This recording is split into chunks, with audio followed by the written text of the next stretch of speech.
everybody, and happy Saturday. Coming up this week, we're going to have an installment in our 6 Impossible Episodes series. And one of those impossible episodes that we mention throws back to Les Filles du Roi, which was the French effort to send eligible women to New France to correct a gender imbalance that had developed there.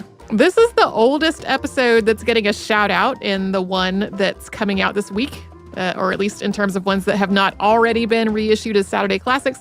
So we thought it would be a good time to re-release it for listeners who weren't tuned into the show back in July of 2014 or could use a refresher on this bit of Canadian history.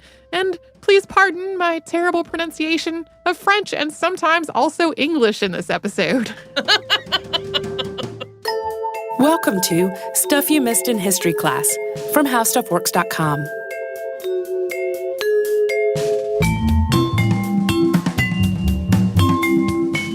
Hello and welcome to the podcast. I'm Holly Fry. And I'm Tracy V. Wilson.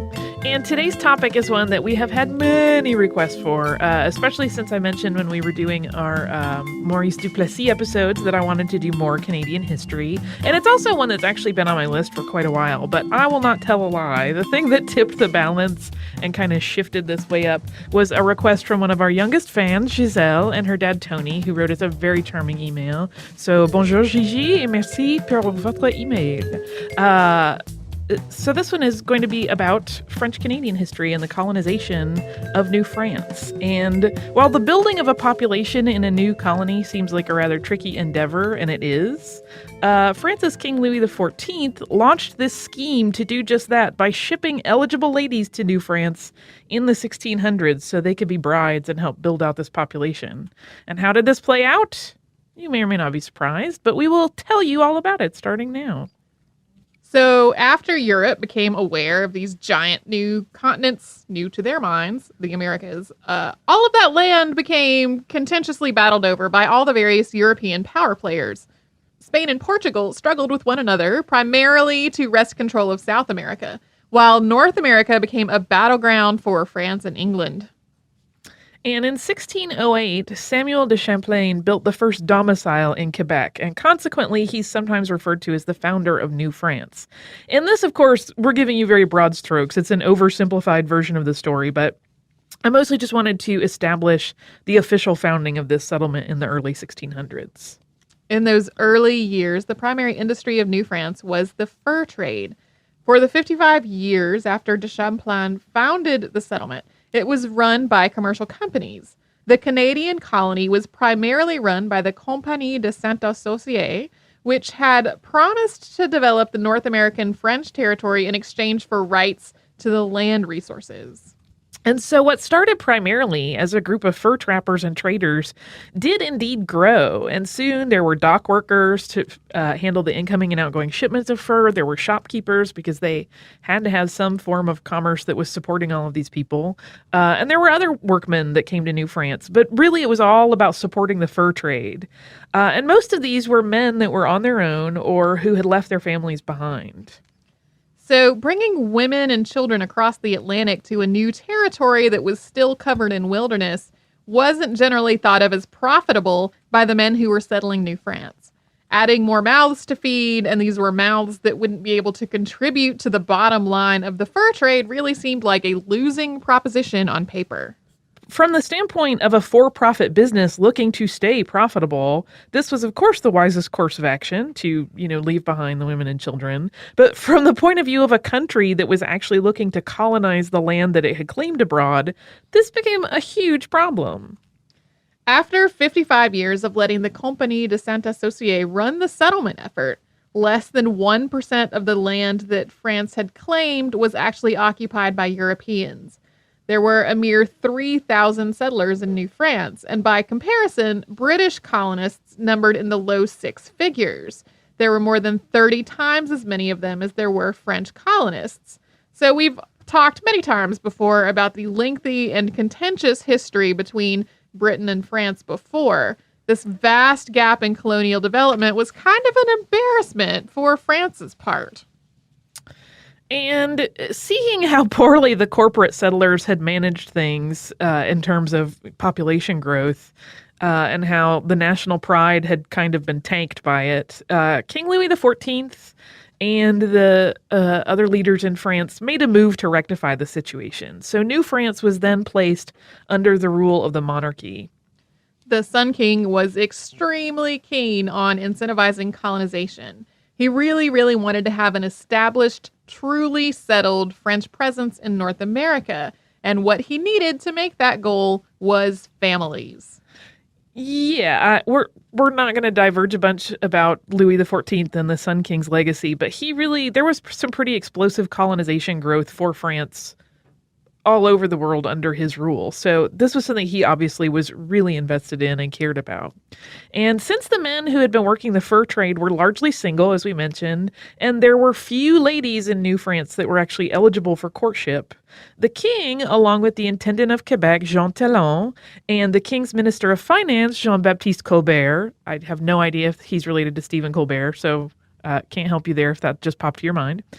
These three men concocted this plan to fill the gap in the sexes and even out the numbers. And so when this initiative that they came up with was started in 1663, there were 6 men for every woman in New France. And most of those women were already betrothed or married to men already, so they were not available women. From 1663 to 1673, a program was set into motion, and this sent marriageable ladies, who came to be known as les Filles du Roi, or the king's daughters, to New France to become brides, mothers, and really the backbone of the settlement in many ways. Colbert arranged the recruitment and bon voyages of the women from France, and Talon made sure that they were taken care of when they reached North America. As part of this deal, the French monarchy paid for the transit of these young women as a government expense, and the French West India Company handled their transport, and it was paid quite handsomely for each woman that it transported. Yeah, they were basically considered very, very important cargo because the king really, really wanted this whole thing to be successful. And while there had been women who traveled to Canada, certainly prior to this initiative, to make their way and hopefully find husbands, those women traveled on their own dime. It was not part of this sort of government-sanctioned effort. 1663 really marks the beginning of subsidized import of potential brides from France.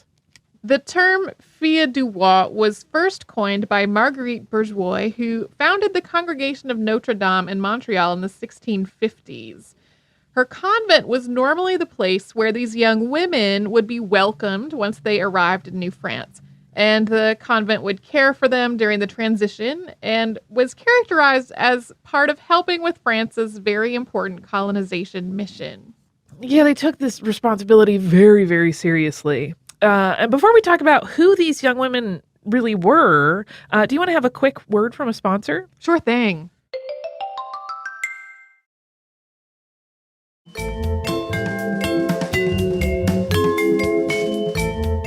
So getting back to the Filles du Roi, the backgrounds of these ladies who set out for the Americas as part of this program were actually pretty diverse. There have been times where you'll see in sort of the quick and dirty history accounts of them, like, oh, they were all, of low birth. Oh, no, they were all genteel ladies. But really, it really was pretty diverse. Some were from fairly well-off families, not a lot. And these women would travel with their bridal trousseau, sort of ready to start their own families with the men they would meet in the colony. Others had been recruited from country areas. Some were, in fact, orphans from the streets of Paris. And in the case of the very poor daughters of France, the state provided an assortment of useful household goods as their trousseau, and also allotted each woman a small dowry. And these sort of state provided trousseau normally included like a lady's valise or some sort of case for carrying, a handkerchief, ribbons, a supply of needles and white thread, scissors, a hairbrush, stockings, gloves, knives, pins, and a bonnet. Basically like the things you would need to set up house and sort of start your life in a new place. On average, though, the majority of the women who went from France to the Americas as part of this program were from modest homes. A handful were widows who were looking for a new life after losing their husbands. Many of them were from Paris or Rouen or the surrounding areas, but they could come from anywhere in France, and several of them were not even of French birth. And some of the benefit of recruiting women from charity hospitals, which in this case, we should mention that hospital isn't really what we think of that word meaning today. It's much more like an institution or kind of like a poorhouse in some cases, or from very tough lives in the city streets, was really that these young women were accustomed to the idea of having to work. And that was a high value when introducing them into a newish settlement. At one point, however, Jean Talon wrote to Jean-Baptiste Colbert that it would really be best if they would send a few more farm girls and fewer city orphans, because the latter group were sometimes too sickly to take on the challenges that awaited them in the Canadian wilderness. His letter states, "It would be good to recommend strongly that those who are destined for this country are in no way disgraced in nature, that they are not repulsive on the exterior, and that they are healthy and strong for farm work, or at least have some ability for handiwork." Yeah, he wanted some, hardy gals. And roughly 2/3 of the women making their way to New France married to men who were living in the more rural areas of the colony rather than the urban base. So there really was some legitimate concern that women unsuited to country life were really going to have a rough time of it. And since the goal of this entire program was to bolster the population and expand the settlement, it made sense to everyone involved to try to stack the odds in favor of making genuinely suitable matches and, landing women in positions that they were going to be comfortable in, that they could handle, that they would be able to, help provide for their family and the community. To that end, there was also a handful of women, we mentioned earlier, of slightly higher social standing. These women were in the mix with the intent that they would be potential brides for military officers and citizens of high estate within the settlement's social structure. So reading through these details, it starts to feel like something of a hybrid between super efficient matchmaking and livestock wrangling. Yeah, it's one of those things where it's easy to get real bristly and be like, wait, they were doing what? Like, it's kind of like mail order briding on a really huge scale. And while the exact number of women that were part of this whole initiative is a little tricky to pin down, some of the women that were involved are debated by historians as to whether they were actually part of the King's Daughters initiative or if they just kind of made their way on their own and tried to kind of blend in with the King's Daughters program. Others are kind of problematic to match the numbers up because the records are either incomplete or they're muddled or some part of the record has been damaged. But it is estimated that 770 women were sent to New France over the course of a decade as the King's Daughters. And this made up about 8% of the total immigrants to New France during that period. And that sounds like a very low number because it's a single digit. But if that sounds scant to you, it's worth noting that it also made up about 50% of all the women that were going to New France during these years. Most of the people that were headed to New France from France were, in fact, men who wanted to get in on the fur trade and try to make their fortune. Only 1 in 10 of these women had a relation, even a very distant relation, anywhere else in the colony when they traveled from France. This is in huge contrast to the rest of the women who made the same journey before 1700. For women who were not one of the King's Daughters, roughly 2/3 of them had at least one relation in New France. And most of them had more than one relation. They were either going to family that they knew or they had multiple cousins there or something to that effect. And in terms of the age breakdown, about 14% of these women were between the ages of 14 and 18. 44% were between the ages of 19 and 24. 25% were between the ages of 25 to 29. 12% were 30 to 34. 3% were 35 to 39, and a little under 2% were older than 40, or 40 or older. And as you track the data upward from the youngest to oldest, the percentage of widows in each group, unsurprisingly, also goes up. There have been some accounts through the years that most of the women in the program were of less than pristine virtue. And there's been an equal degree of historical testimony that this was not the case at all. Some accounts indicate that before any woman was allowed to get on a ship bound for New France, a friend or relative had to vouch for their virtuous and good nature beforehand. Ill behavior or debauchery on the way could result in a woman being shipped directly back to France with her opportunity to start a new life in the colony completely voided. And before we get on to sort of how these matches were made on a more nuts and bolts sort of level, and sort of how incentivized family making was, do you want to do another quick word from a sponsor? Let's do.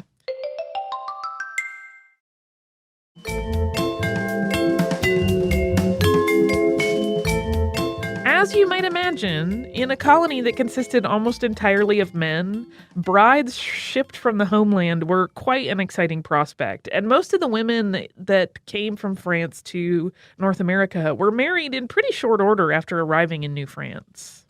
To further incentivize this whole idea of making a population stronghold, the French government also offered cash grants to men who were married, and even larger sums to men who had children with their new wives.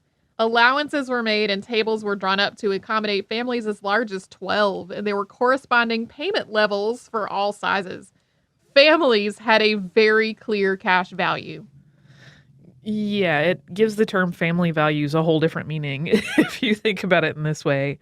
Men who opted not to take a wife, however, actually found themselves penalized. Their fur trading efforts would meet up with blocks, and their privileges were regulated to the point of loss. Like they would not be legally allowed to trade, or their, trade allowances were suspended after a very, short amount. But men did not, I feel compelled to point out, need to marry any of the Filles du Roi to benefit from these incentive programs. They could also marry natives of North America, peoples already living there, people that came from other places, just as long as they were in the French colony, marrying and making families. They could still get benefit payments as long as they were kind of helping populate the French colony. So, to modern ears, this may seem like a pretty weird scheme that was destined for failure. But it turned out that all of this incentivized family building actually worked exactly as the king had hoped. All but about 4% of the Filles du Roi were married in New France. Yeah, this was a huge success, which I will admit that through my modern lens, and I try, to put that stuff aside, but there's this part of me that's always like, no way would this work. No, oh yeah, it worked really well, actually. Yeah, I, on the other hand, I'm like, I'd sign up for that. If I have a choice between, being destitute or traveling an ocean and having a new adventure, I might travel the ocean and have a new adventure. Yeah, and we'll talk about that some more in just a moment. But part of the success of this really does have to be attributed to Colbert's recruitment efforts and his close work with Talon to select the right assortment of ladies for the Canadian colony. So when Tracy mentioned earlier that this was sort of like really efficient matchmaking, combined with sort of like a livestock situation, it really was. They were quite good at picking exactly the right numbers and the right matches for these men in the colonies. And many of these women had come from situations that were extremely difficult for them, either due to deaths in the family that sort of left them without anyone there in New France, or just general misfortune. So there was usually some degree of motivation to truly make an effort to make this new life work. And for some women, it was a rare opportunity at freedom. They, either maybe had gotten into some trouble while they were in France. Usually it wasn't terrible trouble if they were allowed to be one of the king's daughters. But basically, at this point, the colonies were still sort of considered this sort of backwoods, scary thing. But when you're facing, definite destitution where you live versus, as Tracy said, like a new adventure and a potential to actually have a life with some social mobility, they were willing to take the risk. So especially compared to life in like a charity hospital or another institution, this looked like a way more appealing option. This setup also gave women way more choice when it came to picking a spouse than they probably would have had at home in France. In the case of women who were from more affluent families, their parents probably would have been the ones making the decision for them. And in the case of women who were from more impoverished circumstances, it opened up the possibility of a marriage and a related increase in social standing. And that's an opportunity that they would not have had if they had stayed in Europe. And there are some written accounts that describe this whole thing as like a meat market scenario where the male settlers would just come in and sort of assess and select brides like livestock. But there are a lot of other accounts that really contradict that, and they make it sound much more civilized. So in these versions, men that were considering taking a wife would visit the king's daughters under supervised conditions. So remember, most of these ladies stayed at a convent when they arrived in North America, or they were placed with families of church members. Like they weren't sort of just pushed into a room and then ogled by men, they had basically gentlemen callers that would come and meet them. And the ladies could interact with these potential suitors if they wished. They didn't have to interact with them, and they had the right to refuse marriage proposals if they were not interested in the man who was interested in them. So they were not being paraded up onto a stage to be selected from, like in our Orphan Trains episode. Right. There was also a lot more personal freedom than a lot of women were entitled to anywhere else in the world in the late 1600s. But once a woman actually did get married, her husband was considered to be her master and the final word in the household. Yeah, even though getting them to the married state was really a much more, empowered state for them to be in terms of their choice. Once they got married, it was pretty old school, and the husband ran the house, and they kind of had to bend to his will. Although it does seem like most of these matches were pretty good. Many of them lasted decades. Lots of kids. Just 10 years after France began systematically shipping these brides to be to New France, the population in the French settlement had tripled by virtue of both immigration and procreation. So in addition to the Filles du Roi sort of going over, and that's less than 1,000, but then they started having children very quickly. And this also just helped make the colony look like a more appealing place for other people to go to. So it kind of helped in a PR way as well. And of all of these marriages that happened, so we mentioned there was only like a 4% unsuccessful match rate. Only 4% of the women didn't get married. Only 3% of all of those successful marriages didn't result in children. And sometimes those were like usually medical issues or some other problem that came up. One of the spouses would die, etc.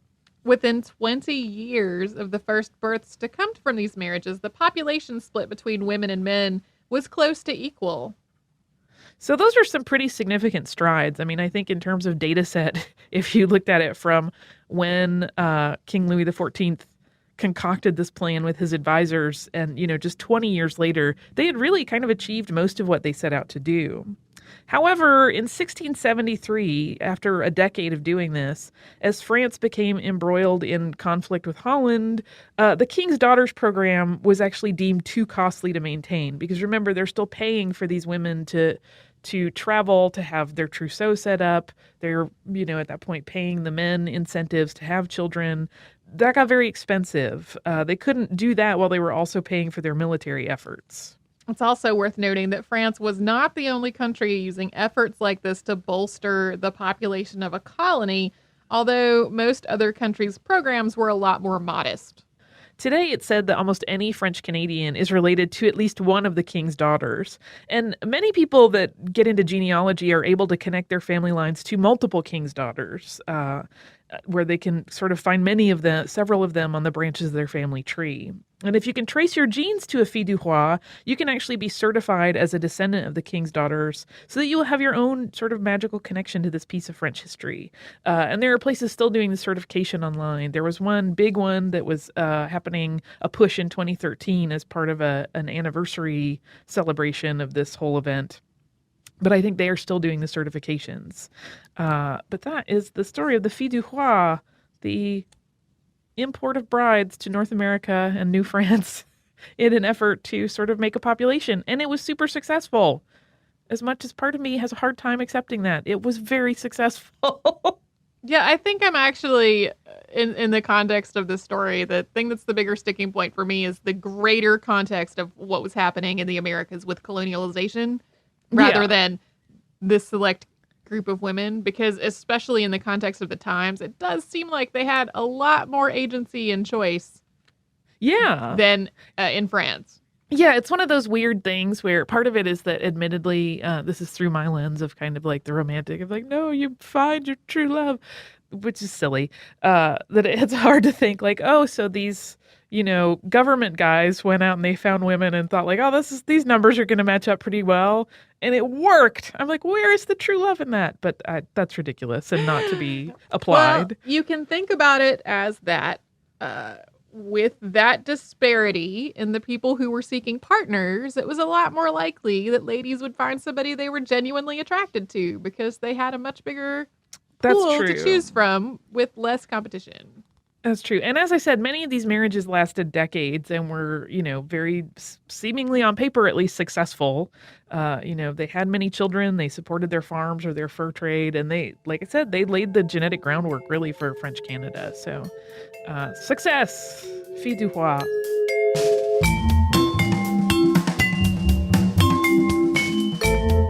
Thank you so much for joining us on this Saturday. If you have heard an email address or a Facebook URL or something similar over the course of today's episode, since it is from the archive, that might be out of date now. You can email us at historypodcast@howstuffworks.com, and you can find us all over social media at Missed in History. And you can subscribe to our show on Apple Podcasts, Google Podcasts, the iHeartRadio app, and wherever else you listen to podcasts. For more on this and thousands of other topics, visit howstuffworks.com.